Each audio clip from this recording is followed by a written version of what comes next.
Hi, I'm attorney Vincent Davis, and I've been fighting CPS for over 35 years. Through my years of experience, I've gained invaluable insights that I'm ready to share with you. If you're a parent or a caregiver or a relative, we need to talk. I'm offering a new opportunity for you to speak with me on a one-on-one basis. Ask me any questions, and I'll provide you with the insight you need to take steps in your CPS case. Members get everything they need to gain confidence and the knowledge that they need to support necessary to truly fight back. And as a special thank you for attending, I have a special offer just for you. Don't miss out, join us, and let's take that next step together. I'll see you at the question and answer event.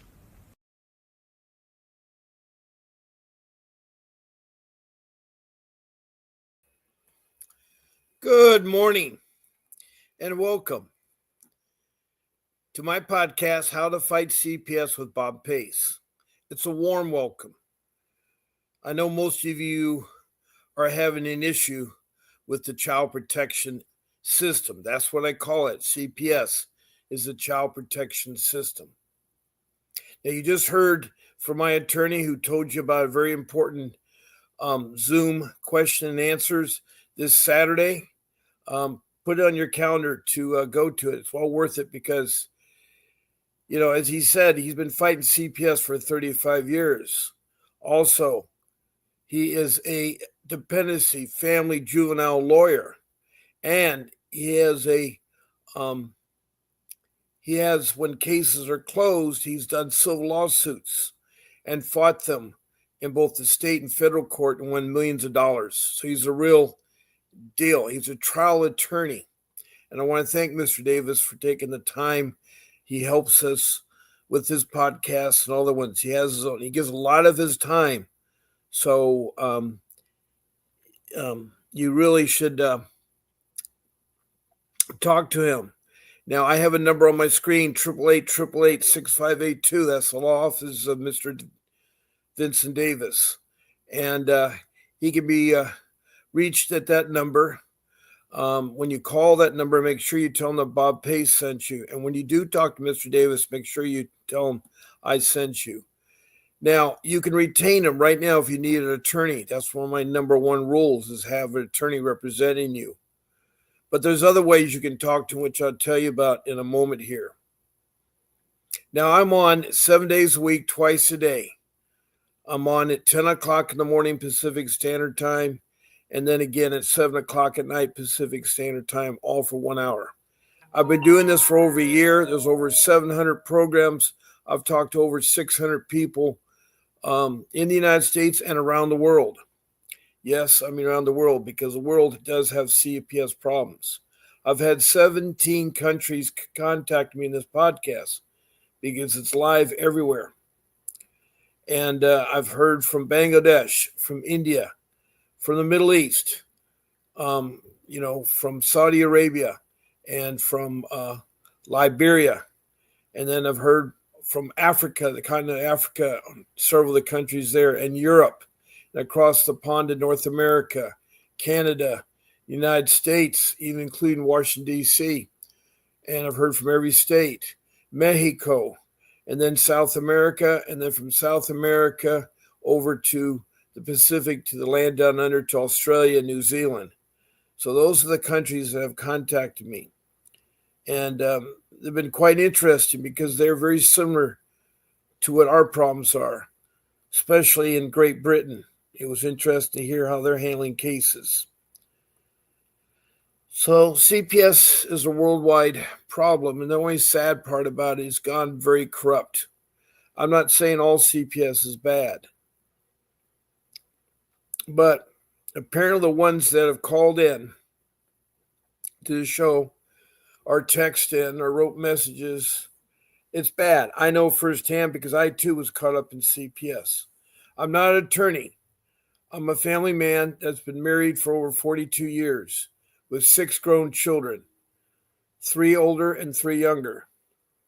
And I really want to help you because of my experiences. If I knew what I knew now 15 years ago, I would never have lost my children. Unfortunately, I had my children trafficking into foster care, and I also experienced alienation where the social workers alienate you from your children. It does happen. I could not believe it. I was so naive. And I'm educated. Unfortunately, I hit it at a bad time because what happened to me, well, I lost my job through no fault of my own in 2010. That's after working 45 years. And I was 60 then. And for the next 5 years, I started getting these calls from the child protection system. Now, this child protection system is a branch of Social Security that's mandated by Congress to protect our children from neglect and abuse. Furthermore, they're supposed to help out families in need of food, shelter, clothing, transportation, medical, educational, and even find a job. Those are supposed to be helping all families, and that's what they're supposed to do.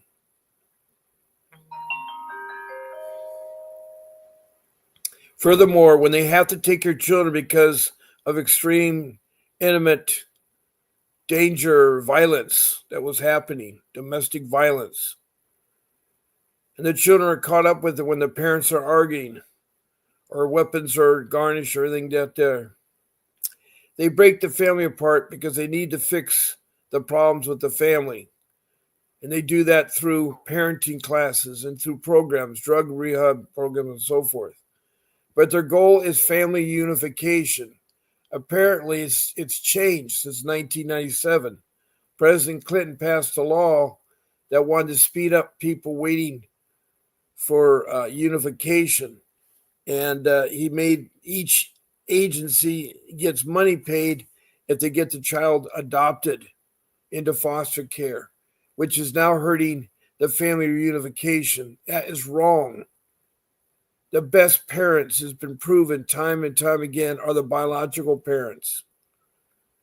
And if they made a simple mistake, it can be correctable. But apparently, the CPS is taken for the worst. It's a rogue agency. They found the appeal of money much more exciting. It's a $1 trillion business. And the social workers will lie. They lie so bad. They're very corrupt. They're not transparent. They steal money.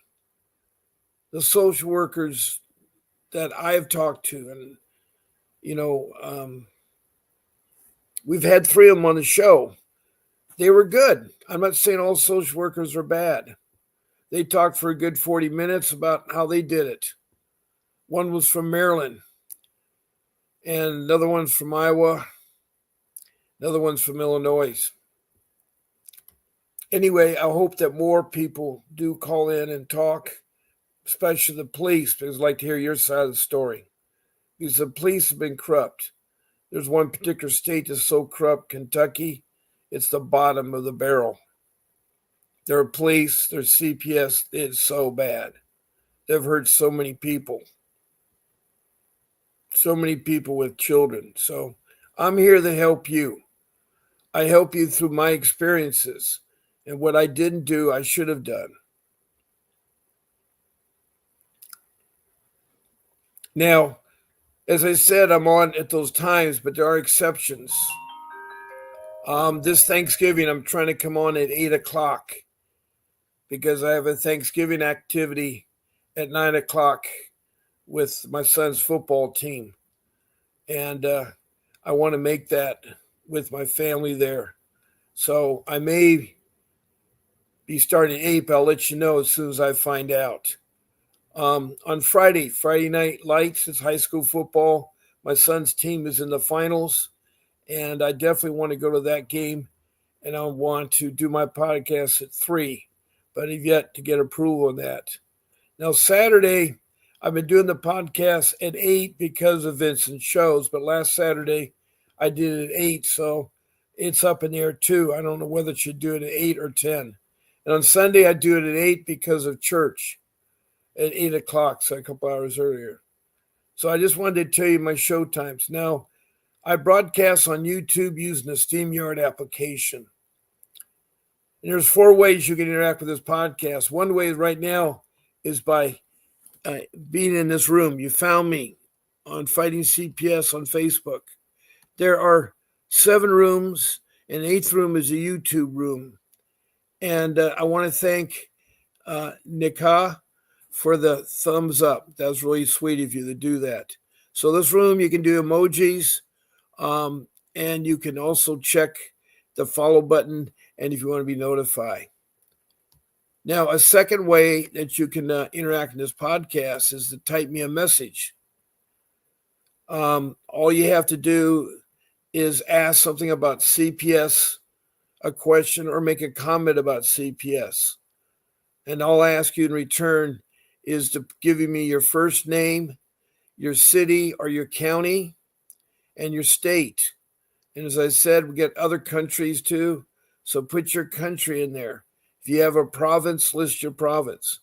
Try to be complete with your CPS case so you don't have to play ping pong ball. Tell as much as you can.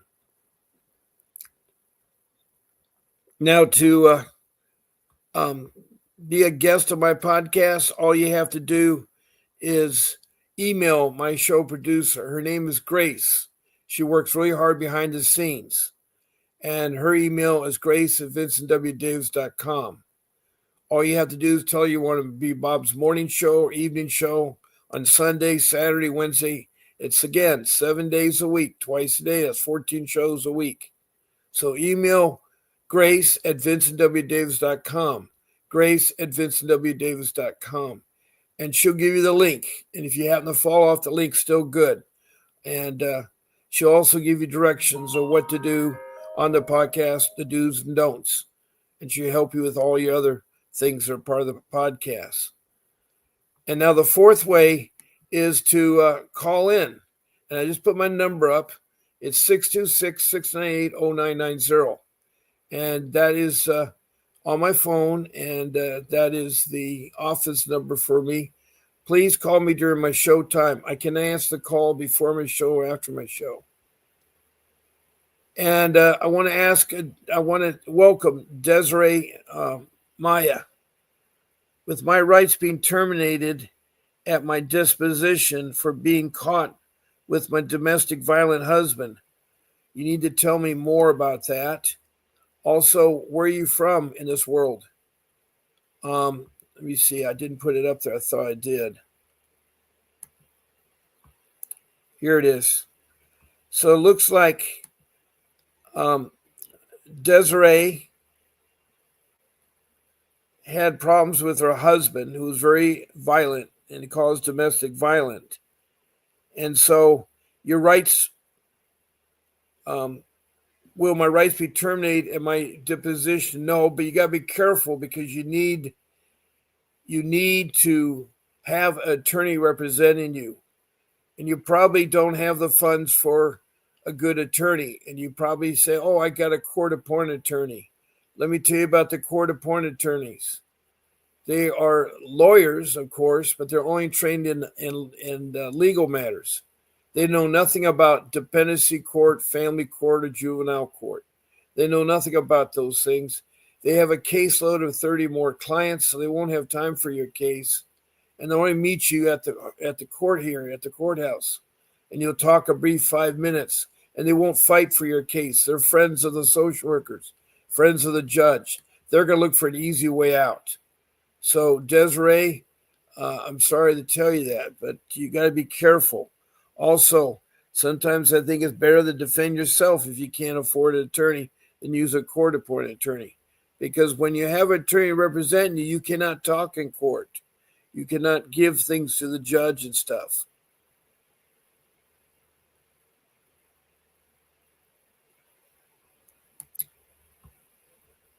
Now, Desiree said that she's from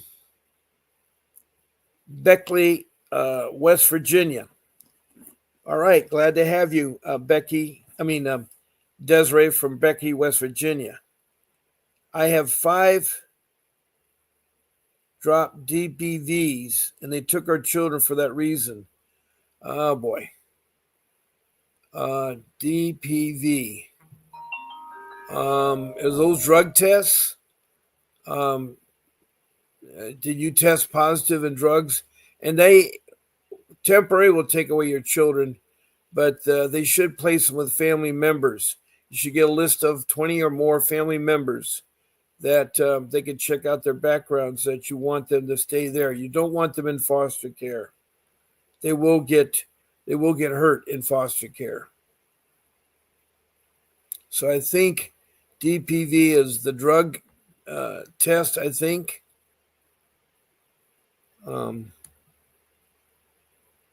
Wait for Desiree to say something more there. So anyway, we were talking about the lawyer that is court appointed. So your children will get one, your husband will have one, you'll have one. The problem is all of them are cahoots with the court. You're not going to get a fair hearing, and you're certainly not going to fight for you. So you need to get the real deal, because fighting CPS is like open heart surgery. You need an expert, you need someone that is knowledgeable and knows what they're doing. It's real critical, like open heart surgery is. And there are time limits, and you got to know about those, when to appeal them and so forth.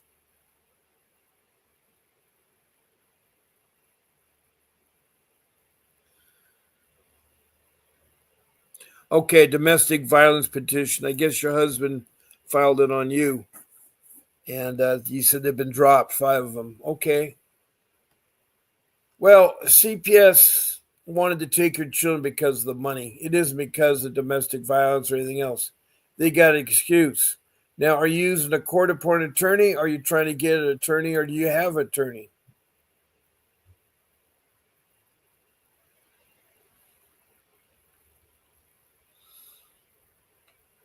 I have rule number 2, which is a notebook, and you should always gather all your notes and put together into a notebook, like stuff it full of paper, notebook paper, and then put dividers, subject dividers.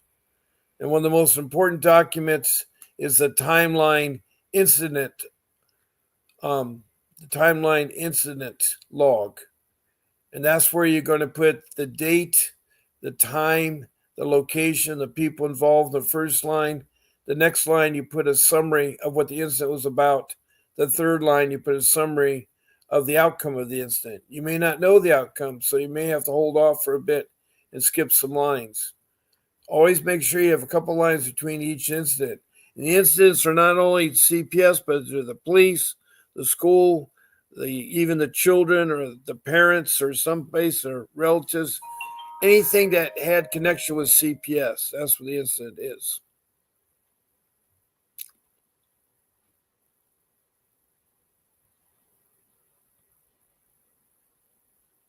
Okay.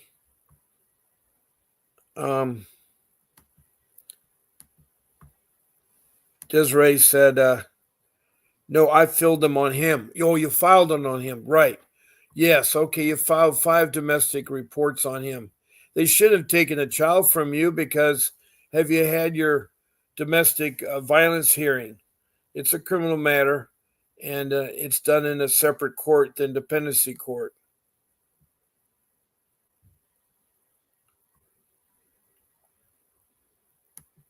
And you have public defenders. Well, I hope they can do something for you. I'm not telling you don't use them, but I don't know why you have 3 different public defenders.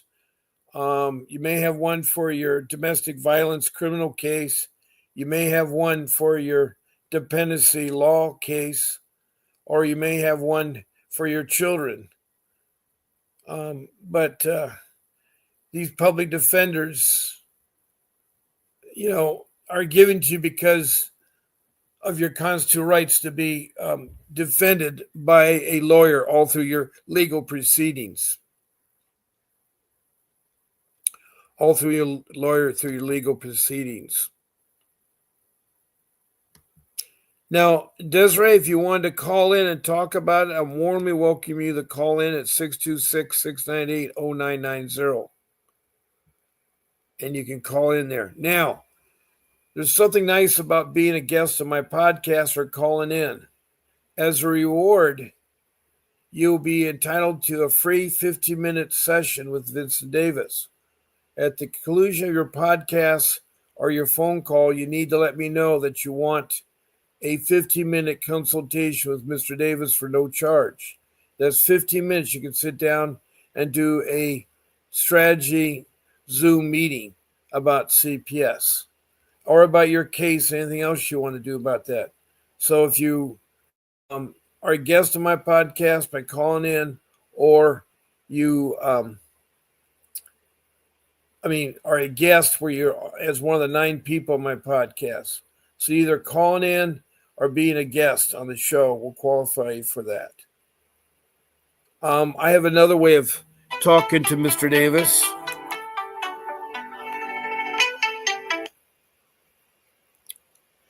Good morning. Who am I talking to? Good morning. Who am I talking to? Hello. Hi, this is Desiree Mayo. I'm on the last chat, but he told me to call in. Okay. Could you say your name slowly one more time? Desiree Mayo. Oh yes, Desiree Mayo. You're on my podcast right now, and I told you could call in. I'm so glad you did, and you're and I'm glad that you're here. You may want to turn my voice down a little bit if you're listening to on a computer or something there, because we may get feedback.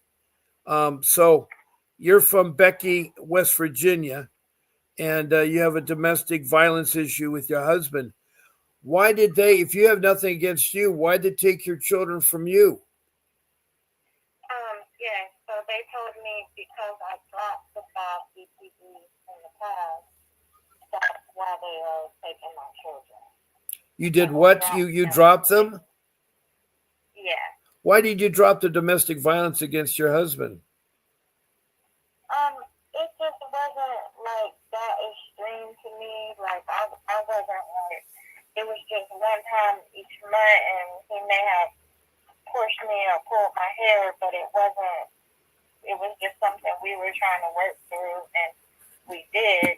So here we are 2 or 3 months later after the drop DVDs, and that's what they're wanting to use against me.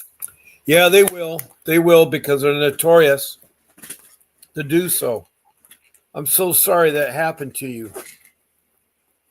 Yeah, so my question is, since we were, the last DPD is still in standing, but we were in a rent together, and our disposition hearing is on the third, and we were hoping to we got these people fighting us, and we were just hoping to do what we can to relocate and all that.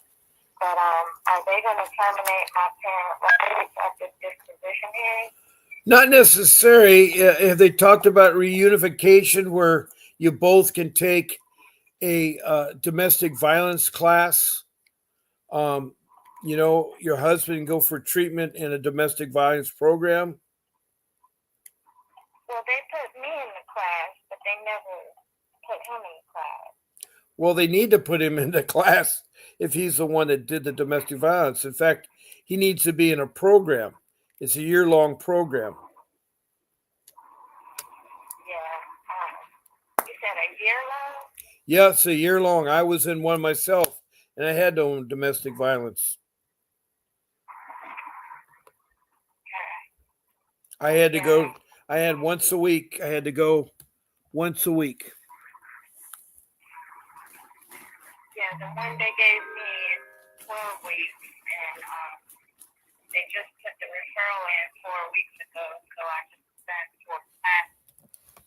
Yeah, but he should do the same thing. Now, did you give him a list of names of family members that your children could stay at? Yeah, we gave them a list, and I told them that I wanted my sister to do it, but they were like, the judge did approve for placement, but it's a real paid to a guardian ad litem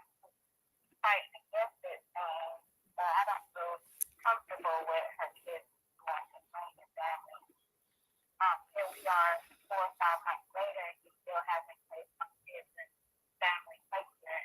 Yeah. The judge hasn't paid it.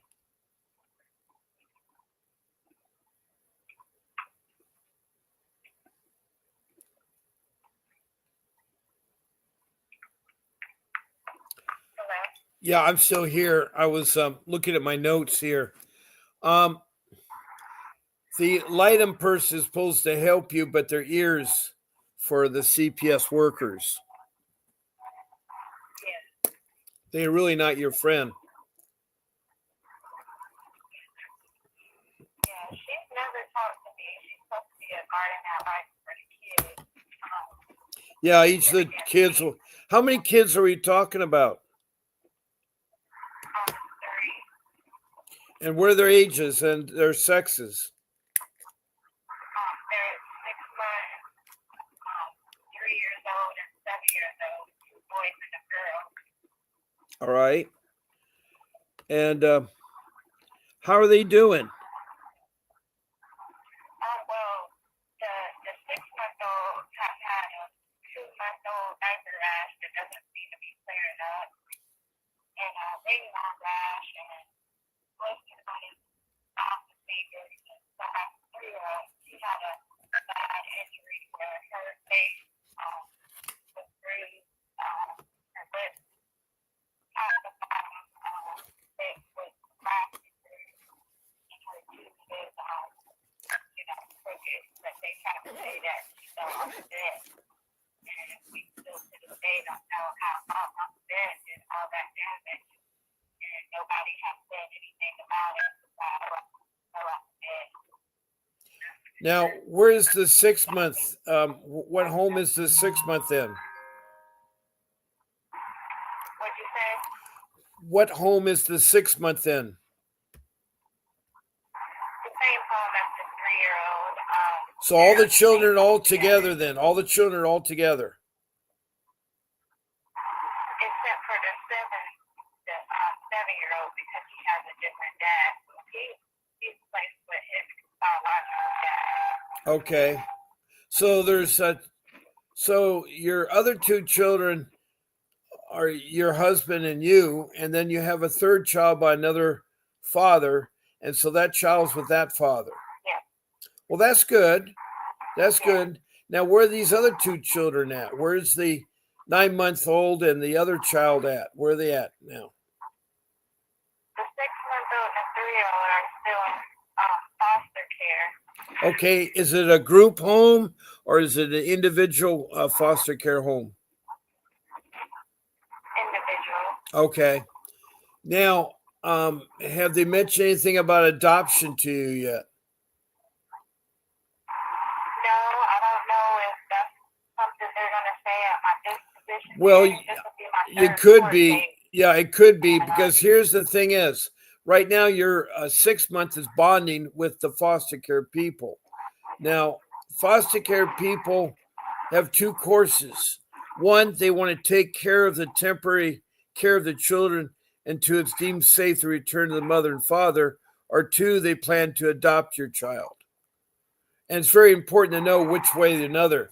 Now, you say you have 3 court-appointed attorneys?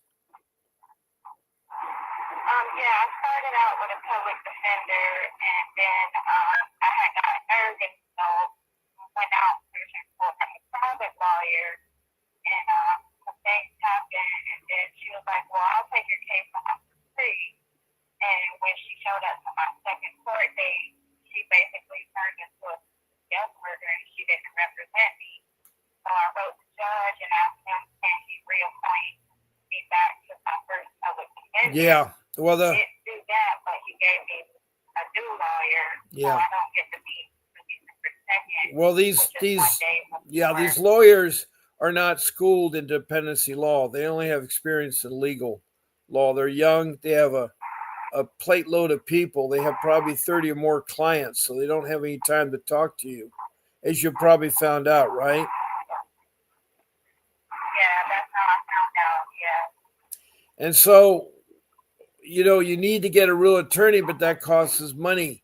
And so, do you have money to financially get an attorney?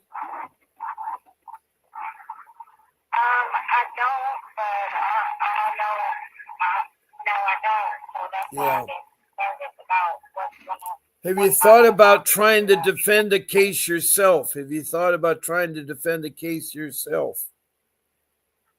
I felt like it would be more beneficial if I did represent myself because I would be able to tell more of the things going on. Right. When you're defending yourself, you get to talk to the judge. If you're represented by an attorney, you can't talk to the judge.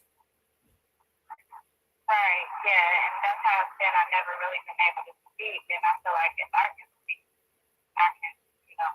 Well, you could start off maybe representing yourself and then get an attorney as soon as you start making headway. But you need to know right off the bat because they will try to do strange things at your deposition hearing. Your deposition hearing, the purpose of that is what to dispose of the case. Is it going to be family reunification or is it going to be adoption into foster care? That's what the deposition hearing is about. Am I going to find out that when I get there? Is it going to hit me by surprise? I don't know. Well, they're going to try to hit you by surprise because the social workers won't tell you. They're very corrupt. They're very corrupt. And, you know. They got a lot of lying, too. Yeah, they will lie. I'm wondering, since I was with him in the car wreck, is that going to terminate my parental rights on this court hearing? Well, it may not be that, but you will find a lot there. Your court-appointed attorney, the third one, should tell you what this hearing's all about. You need to tell him to talk to you. You need to ask him some questions. Yeah. Also, by you calling in, you now qualify to talk to a real dependency attorney, one of the best ones in the country. You can talk to Mr. Davis by you calling in. All I need to know from you is that, do you want that? And if you do want that, I need to know your full name, your email, and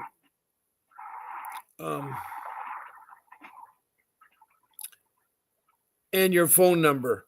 Those 3 pieces of information you text to me at the number you just called on, 626-698-0990. And I'll set it up with Grace, who will set it up with Mr. Davis, and you'll have 15 minutes to talk to Mr. Davis. So that'll be well worth it. Okay. So if you want that, then you just text me the information, your full name, your email, and your phone number. Okay, I'm going to text it right now. Well, you can do it right at the end of our call, but are there any other questions you have for me? No, that's really all my questions. Just, you know, if they're going to count it against me for being with him, for being around him. Yeah, well, they saying you're not protecting the children. You probably were charged with negligence, right? Yeah, they said it'll be abuse and neglect. Oh, yeah. Both, okay. Because you weren't protecting your child from the domestic violence that had taken place. So you can't argue around children. That's a no-no.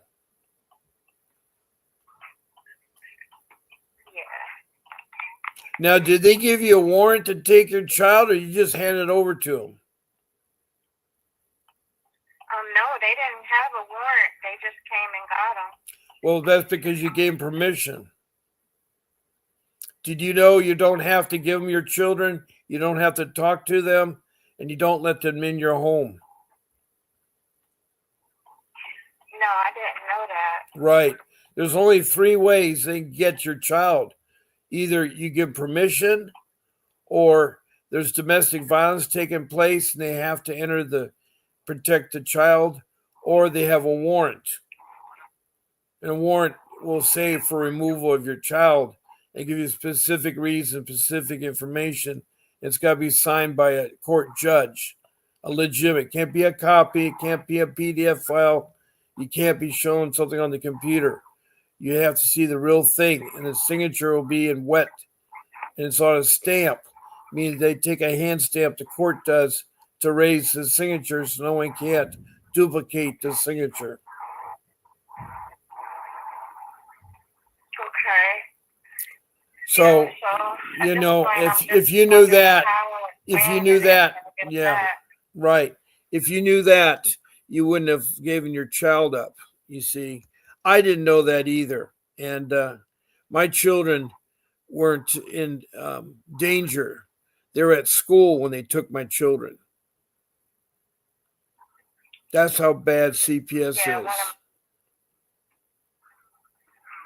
Yeah, that's what happened to me. Mine were at daycare and at school. Right. And that's not domestic violence. Now, if it's round time when you're arguing with them, that's a different story. Depends on how bad the arguments were and if there's any physical hitting. Yeah, when they came, there was no domestic violence that day at all. They just decided to take it from there and look into the DBPs that I had dropped in the past. Okay. The day they came out there was no domestic violence at all. Let me say hello to Majesty. She just texted me this morning. Good morning, Mr. Bob, she says. And she has a question. I'll be right back with you, Desiree. Hold on. Let me see what Majesty has to say. I have a question. What happens when the children get sexually or physically or verbal abuse while in foster care by the foster parents? How can the child get justice? Well, you can call 911 and make a complaint that your children are being sexually assaulted while in foster care. Furthermore, you can tell the CPS that they are. So you call 911 and they'll investigate it, call CPS and state the facts. They need to protect your children. It's wrong. Foster parents do abuse young children. And their own children in the household bully foster kids. So it is really tough out there. It is really, really tough.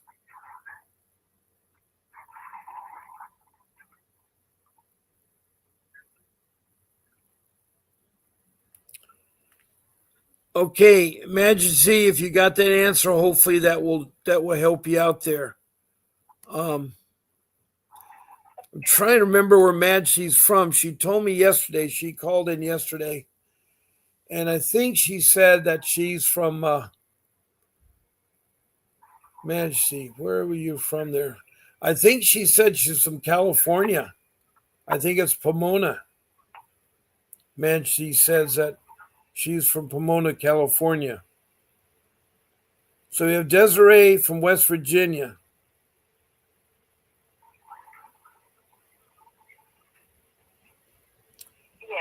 Now, another way that you can look up what that dependency hearing is about, and you got paper and pencil. One of my rules, rule number 4, is you do research on your CPS. So what you do is you format the question so you get the answer. Now, the first thing you put on your thing will be the city. Now, if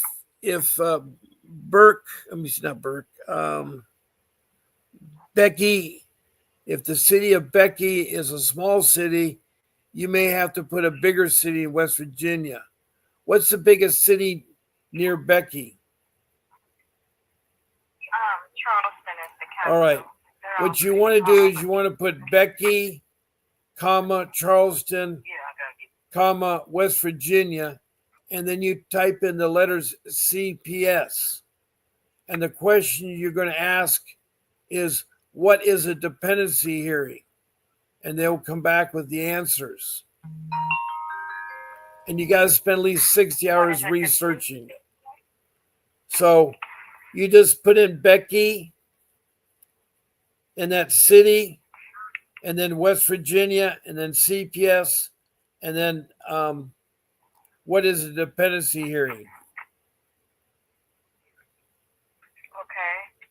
And that will help you. That's my rule number 4. You do research about your CPS case. So you always start off with the city, state, and the letters CPS, and then your question. That kind of format will help you find what you're trying to look for. Okay. But I'm glad you're calling in somewhat early. You need to really have an attorney because you need to talk to him. And that's what I'm saying. Do 15 minutes with Mr. Davis, and you'll learn a lot in those 15 minutes. Okay. Well, hopefully I hear from him soon before the Yes. 3rd. Looking forward to hearing from him. Well, if you haven't heard in the next couple of days, come back to my show again and tell me. Just make sure you say your full name, your email, and your full phone number. Okay. All right, Well, Desiree. thank you for talking to me. Oh, well, my pleasure, and thank you for calling in, Desiree. All right. Have a good day. You bet. Bye-bye. All right, that was Desiree Amaya from West Virginia, who has a domestic violence with her husband, and she dropped the cases, but they still took the children, and so she has a dependency hearing coming up, and so it is always very important to research your case because there's so much on the internet that will help you. The internet's like a gold mine of information. You just got to learn how to write proper questions.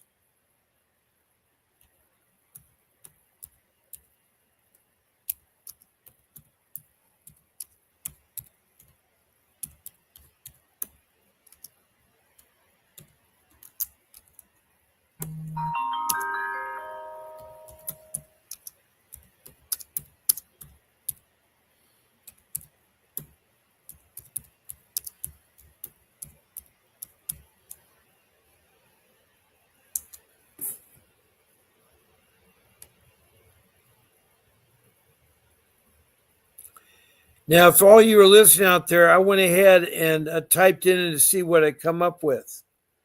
A deposition is a procedure that allows a party in a case to take testimonies that can be read in a future trial. In West Virginia, a deposition can be taken in a case where appeal or writ of error or supersedes has been or could be allowed. So that's what I found out from the internet. So if you hear me, Desiree, I looked it up and it works fine. All you have to do is just do what I tell you. You enter the city, the state, the letter CPS, and ask the question, what is a deposition hearing? And it came up to me really, really good.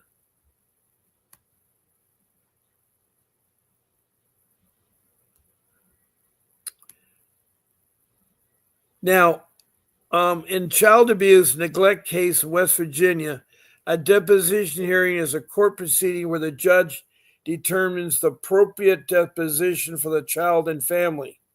The judge will consider the child and family case plan filed by the department and choose the best restrictive action.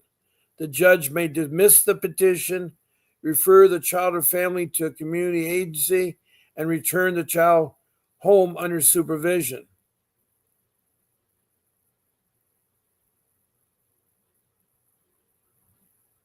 So we really don't know until his help is there.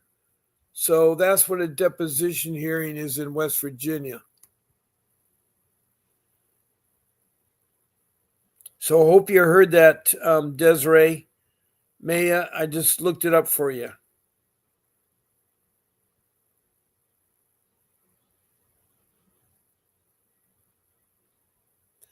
So, Majesty, if your children were abused in foster care, you call 911 and say your children are being abused. You also let your social worker know. You let your social worker know. And also, if you're a court-appointed attorney, you let him or her know. Because you got to take action on that. You got to take action on that.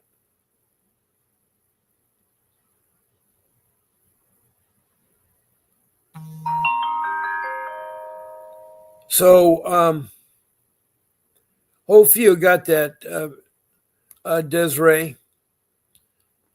Now the phone line's open. We have about 15 minutes left. It's 626-698-0990. And you called in there. Now I've talked about rule number 1, which is get an attorney. Rule number 2, which is to gather all your documents and get that timeline started of incidents. And then rule number 4, which was to do the research on the internet about your CPS case.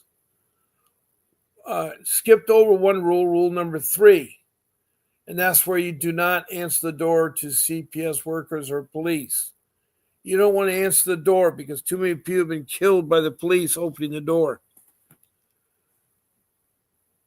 because of mistaken location. So it's really important that if someone's knocking at the door, you be quiet and don't answer it. After a while, they'll stop, and then you go at the front door and see if they'll let you a card or a letter.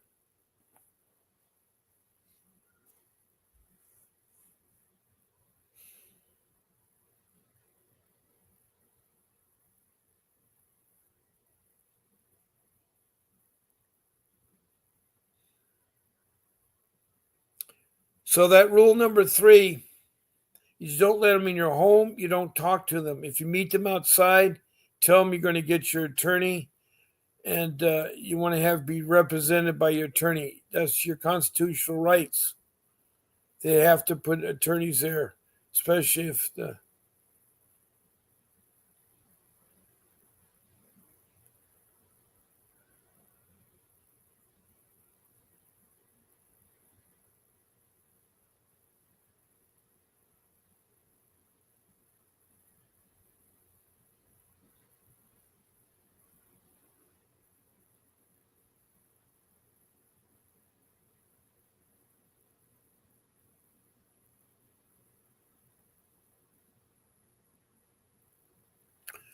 So I looked at my notes, and I think I've covered. I have one more thing to say about rule number 3 is medical trafficking. Medical trafficking is where you take a child into the urgent care or to the emergency room of the hospital. Usually it's late at night or they're extreme hurt or sick. What you need to do is that you need to be very careful because social workers work at the hospital and they will take your child or try to tell you they want your child because something they heard from the doctor or something. So hang on to your children. Also, if you're pregnant, going to have a child, do not let them have your baby. Remember, you have to give them permission to have your baby or child, and you have to, talk to them. So if you don't talk to them, you don't give permission, you won't have problems with them.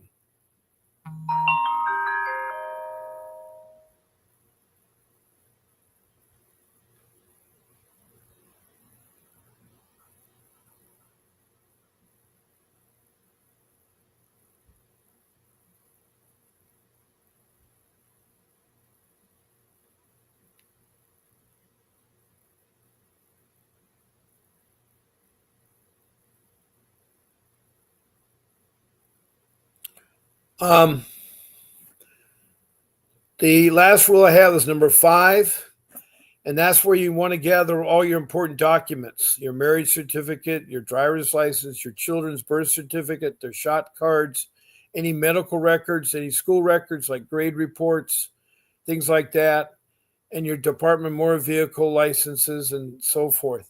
You put all those documents in a folder envelope and you have it with your notebook because you'll be asked for those things, and it's very important you have the documents with you. You have the documents with you. All right, I have about 10 minutes left here before my podcast is going to end. It's 10:50 right now. It goes to 11 o'clock. Now, I've not talked about ICWA in a while. That's the Indian Child Welfare Act. And that was created in 1978 to allow parents, Indian parents, to reunify with their kids. Apparently, the child protection system was grabbing up Indian children, not returning them, and not doing family reunification. It was easy for them to put them in a reservation or put them someplace there. So I'm telling you, um,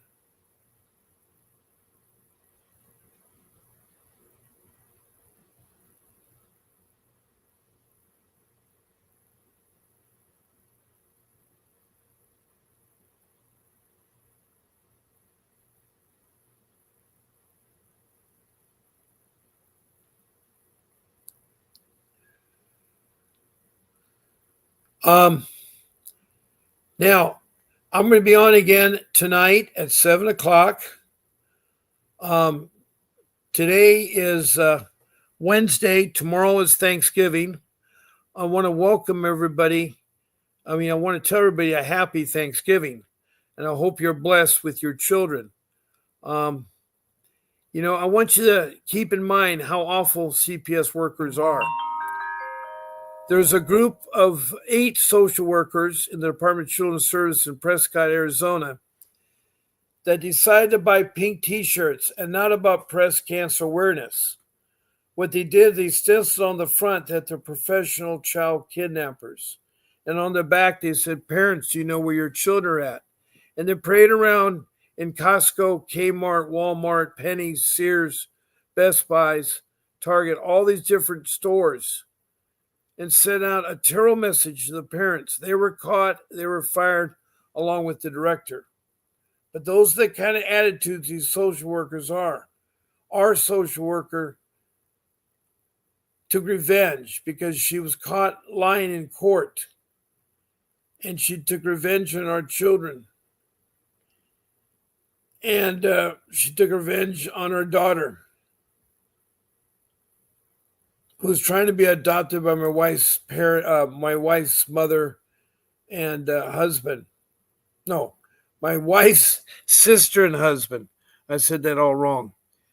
And she was asked by my attorney, the social worker, what kind of parents are these parents? And if they had any domestic violence. She said, no, they're great parents, no domestic violence. Well, Mr. Davis did, and he had 30 reports in his briefcase. He pulls them out and reads them one by one, and the social worker was horrified. But the social worker did retaliation because she told our daughter at 12 how to emancipate. So she got a divorce from her mother and father, from her 2 brothers, from her sisters, and from her other brother. And it was really terrible. It was really the awful thing that could happen.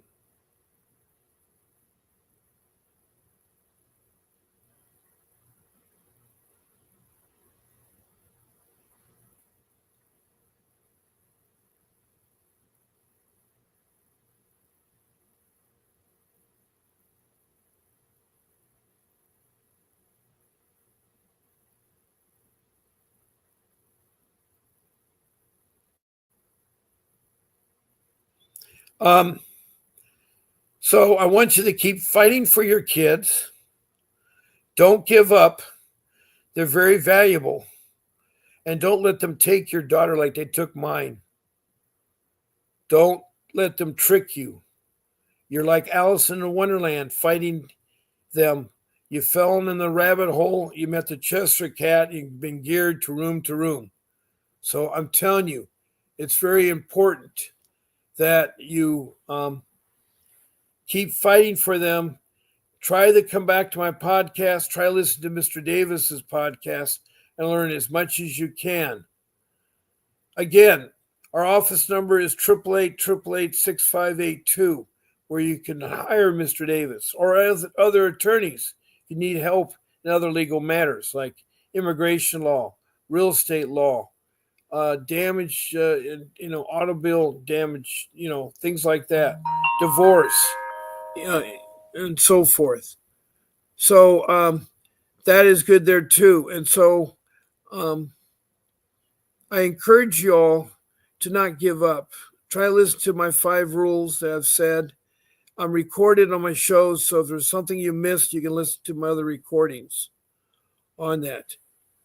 But I was talking about the ICWA, the Indian Child Welfare Act, and what it did is that the children are defined to be of Indian blood. They have to be like 25% of the Indian blood. and then they got to be registered with the tribe or could be registered. If they are, then the CPS automatically has to turn them over to the reservation. The reservation will have family reunification with the family. They feel it works better that way. So I want to thank Majesty for calling in, and Desiree Majesty for texting in, and Desiree Mayo for calling in. I'm glad that you joined us to this room this morning.